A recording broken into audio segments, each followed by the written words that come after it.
No vídeo de hoje a gente vai falar sobre a casa 8 do mapa astral, uma casa muito poderosa, mas na maioria das vezes ela é meio incompreendida pelas pessoas. A casa que fala sobre o nosso poder de força e renascimento e daquelas partes da gente que a gente às vezes prefere não mostrar, sabe? As nossas sombras. Então, se você tem planetas na casa 8, ou se você só quer entender mais, né, sobre você, sobre as suas sombras, sobre os seus processos internos, esse vídeo é pra você.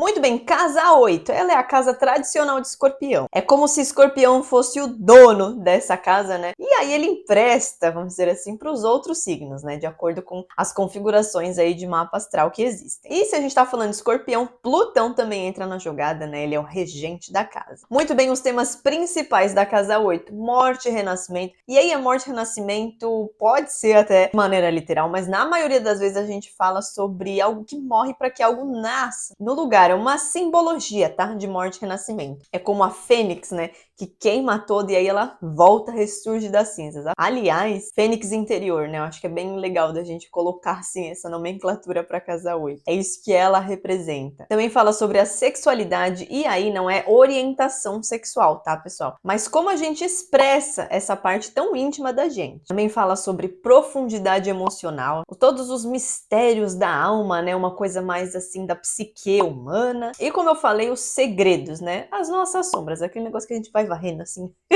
debaixo do tapete. Então ela é uma casa que fala sobre inconsciente também, assim como a casa 12. Inclusive já tem vídeo sobre a casa 12, vou deixar aqui no card para vocês conferirem. Casa 8, diferente da 12, ela é mais uma psicologia inconsciente, vamos dizer assim. É tudo que tá debaixo da superfície, sabe? Como eu falei, as coisas que a gente quer varrer pra debaixo do tapete e fingir que não é com a gente. Por isso que a gente fala que ela é a casa das nossas sombras, de tudo aquilo que a gente reprime. E, inclusive, todos os ciclos de transformação da nossa vida, eles estão representados também pela casa 8. Ou então tem relação com os planetas que estão lá, tudo isso. E eu falo também, porque lógico, quando a gente fala de ciclos, né, difíceis da vida, a gente também lembra dos trânsitos astrológicos que acontecem, tudo bonitinho. Mas ela sempre tem ali um dedinho de 8, ou um dedinho ali de Escorpião, né, dos planetas que estão ali na casa 8. E aí, como vocês perceberam, é muito tema profundo, né, uma coisa assim, difícil até de entender às vezes. E por isso que muita gente não entende direito. E aí não entender, ok, né? É complicado mesmo. São temas complexos. Mas existe também aquela parte das pessoas que nem quer enxergar o que tá lá. Justamente porque na maioria dos casos fala de partes que a gente não consegue lidar. E a gente,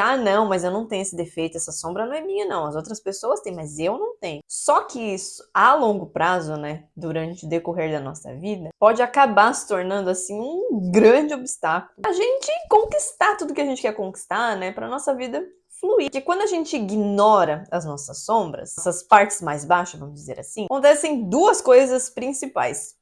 Isso sempre vai voltar pra puxar o nosso tapete, pra sabotar a gente. Não adianta correr, acaba se tornando até um ciclo vicioso. Nossa, mas sempre acontece isso. Nossa, toda vez é isso, toda vez acontece a mesma coisa na minha vida inteira, ficou acontecendo essas coisas. Pode acontecer. E segundo ponto, um dos mais importantes, você concorda comigo que você não tem como melhorar isso? Que não tem como a gente mudar algo que a gente não faz nem ideia do que é, sabe? É muito abstrato. Como é que eu vou mudar uma coisa se eu nem sei o que é?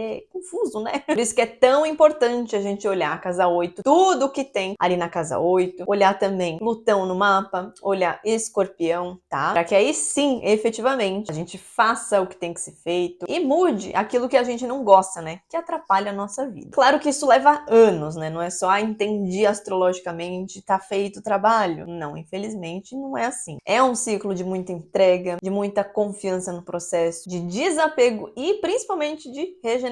Lembra que eu falei no começo do vídeo, a casa da morte e renascimento? Então, a gente queima tudo, né? Morre o nosso antigo eu, que, nossa, só atrapalhava, que tinha aquelas questões difíceis, né, que atrapalhava a nossa vida, para que o novo venha aí e aí a gente consiga viver de maneira muito plena. E óbvio, como eu sempre falo aqui, né, isso não é trabalho do astrólogo, tá? Isso precisa de um acompanhamento profissional, terapeutas, psicólogos, psiquiatras, psicanalistas, tudo isso, tá? Porque é eles que vão saber conduzir a gente no caminho certo, né? No caminho da melhora. Então, gente, é difícil, é chato, dói, incomoda, você vai querer jogar tudo pra alta e chega dessa porcaria, não preciso disso. fica no processo. Confia aquela coisa, né? Confia no processo, que vale muito a pena. É uma casa de transformação que, depois que tudo ficou organizadinho assim, é linda, né? A gente tira uma força maravilhosa, incrível dela. A gente aprende muito. Como eu falei, a vida tende a fluir muito melhor. Então, sempre lembra disso, tá? Quando vocês pensarem, se questionarem sobre a casa 8. É oportunidade de cura emocional, mas é bem profunda. Plutão, né, que eu falei que é o regente, coisa lá de baixo mesmo, das nossas entranhas. Mas é isso que vai te liberar de muitos traumas e trazer transformações psicológicas, assim, reais e práticas para nossa vida. Agora, saindo um pouquinho dessa profundidade toda, né, parece um mergulho em alto mar. Casa 8, ela também fala sobre dinheiro, ó, coisa boa. Só que diferente da casa 2, né, que também fala sobre isso, a casa 2, ela fala sobre o dinheiro que a gente faz, né, como a gente ganha dinheiro. A casa 8, ela fala de dinheiro que a gente recebe dos outros, não foi a gente, né, que conquistou efetivamente o dinheiro. Então, herança, patrocínio, enfim, todos os dinheiros que chegam até nós, tá? Então, olhando a casa 8, a gente consegue entender como é questão de, por exemplo, de uma herança na nossa vida, se é mais facilitada, se é um pouquinho mais difícil, né? De repente, ai, preciso de uma bolsa, né? Ai, tô aplicando pra uma bolsa, pra um curso, alguma coisa assim, você consegue ver também na casa 8, tem que ver o mapa inteiro, tá? Trânsitos, tudo isso. A gente consegue ver também como é essa questão na sua vida, ser facilitada, que caminho que é melhor, de repente, você seguir. Então, é bem legal também, né? E por último, mas não menos importante, que eu comentei pra vocês, fala sobre a intimidade, né, que a gente tem com as outras pessoas, a questão da entrega, né, do poder que vem através dessa intimidade também. E essa parte do poder, ela também engloba questões do controle, né? Porque o escorpião, ele é um signo de água, mas ele é um signo fixo, ou seja, ele gosta de controlar tudo, né? Tem dificuldade de soltar, ao mesmo tempo que sabe passar por transformações. Então, essa questão do controle a gente consegue ver na casa 8 também. A questão das vulnerabilidades da nossa vida, dos medos, como eu falei pra vocês, né? E da perda também. Tudo isso, né? Esse pacote todo aí, a gente consegue ver olhando a casa 8 do mapa astral. Muito bem, para finalizar de maneira muito rápida, vamos falar sobre os planetas, né? Os principais na casa 8. Eu vou falar de maneira assim bem rapidinha, tá? Se vocês quiserem que eu faça uma série depois falando, né, de maneira mais aprofundada sobre cada um deles, vocês deixem nos comentários, tá? Se tiver bastante gente interessada, eu posso fazer. Muito bem, o Sol na casa 8, o que ele representa? É uma pessoa que ela sabe lidar com crises, ela sabe renascer, ela acaba até brilhando, né, através das transformações. Pessoas que têm o desejo de renascer mesmo, sabe? Mesmo que seja às vezes inconsciente, mas elas sabem que elas passam por transformações na vida e que aquilo vai fazer com que elas sejam a melhor versão delas. É muito parecido com quem tem Sol em Escorpião. Parecido, não é a mesma coisa, tá, gente? Então quem é escorpiano aí, coloca aqui nos comentários, é assim na vida de vocês, né? Escorpiano sempre passa por transformação. Não tem jeito, ele não consegue fugir, tadinho.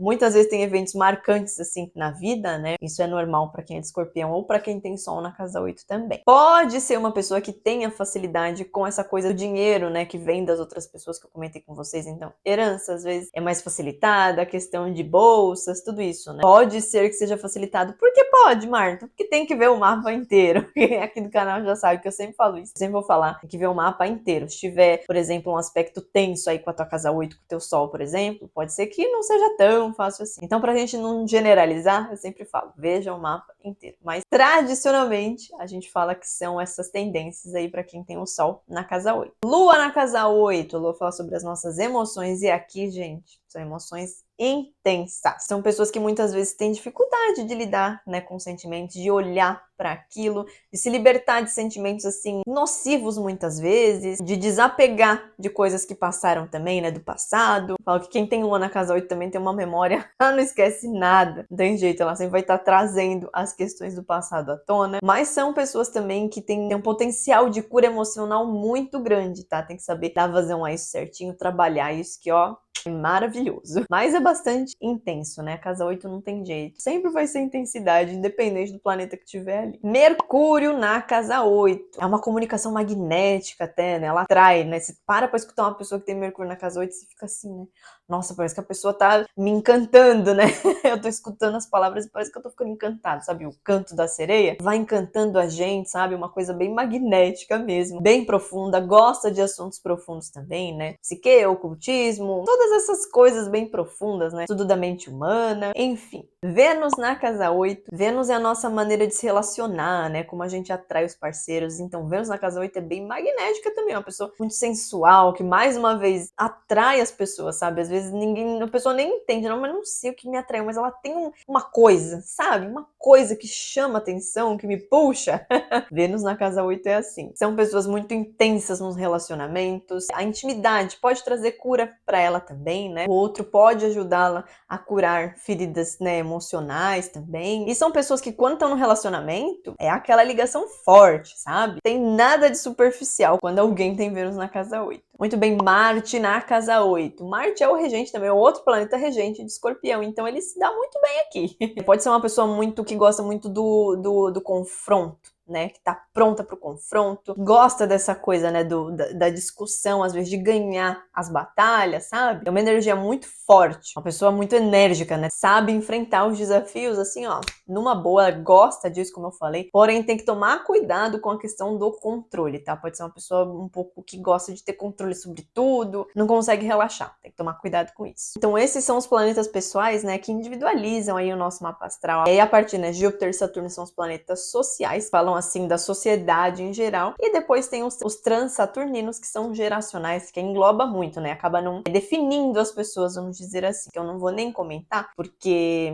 é uma coisa muito impessoal, vamos dizer assim. Esses são os principais que a gente olha, a gente dá uma atenção maior, né, quando vê essa casa. Muito bem, esse foi o vídeo de hoje, eu espero muito que vocês tenham gostado, porque como eu falei, é uma casa muito profunda, mas muito necessária na nossa vida. Então é muito legal que a gente olhe com mais carinho para a casa 8, né, para os nossos processos de transformação, as nossas sombras, como eu falei, não é gostoso, não é fácil, mas é necessário. Porque sempre tem algo dentro da gente que pode ser transformado para melhor, né? Todo mundo tem isso. E eu acho que quanto mais rápido a gente consegue perceber, como eu falei, nossa vida tende a fluir de maneira melhor, muito mais rápido também. Se você tem algum planeta na casa 8, comenta aqui, coloca aqui nos comentários que eu posso te dar umas dicas assim. Se souber também aspectos, para quem entende um pouquinho mais de astrologia, coloca também, eu posso dar umas dicas, né, para ajudar vocês. E espero muito que vocês tenham gostado do vídeo. Eu vejo vocês então na próxima semana. Um beijo para vocês. Tchau!